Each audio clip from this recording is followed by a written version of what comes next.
എന്നത്തെയും പോലെ ഷാൻക്കാകെ ഷോപ്പിൽ പോയതിന് ശേഷം എൻ്റെ പണികളൊക്കെ അവിടെ അതാ ബാക്കി കിടക്കുന്നു. പുറത്തത്തെ പണികളൊക്കെ രാവിലെ തന്നെ തീർത്തു. പിന്നെ ഇനി അകത്തത്തെ പണികളാണ്. അപ്പം ഇനി സാവധാനം ചെയ്താൽ മതിയല്ലോ അതൊക്കെ.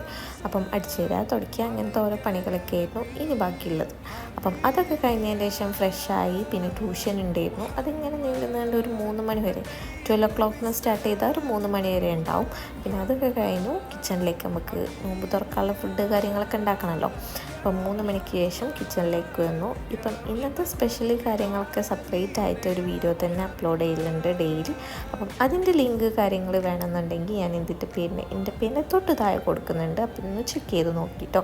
എല്ലാ ദിവസവും അപ്ലോഡ് ചെയ്യലുണ്ട്. അപ്പം സ്നാക്സ് കാര്യങ്ങൾ, അതേമാതിരി ഫ്രൂട്ട്സ് കട്ട് ചെയ്യുക, അങ്ങനെയൊക്കെ പണികളൊക്കെ തീർന്നതിൻ്റെ ശേഷം അൽഹംദുലില്ലാ നോമ്പൊക്കെ തുറന്നു. പിന്നെ അത്താഴത്തിനേക്കുള്ള ഫുഡും സെറ്റാക്കി അത്താഴം കഴിച്ചിട്ടാണ് ഇന്നത്തെ വ്ളോഗ് ഇവിടെ അവസാനിപ്പിക്കുന്നത്. വീഡിയോ ഇഷ്ടപ്പെട്ടാൽ ലൈക്ക് ചെയ്യുക.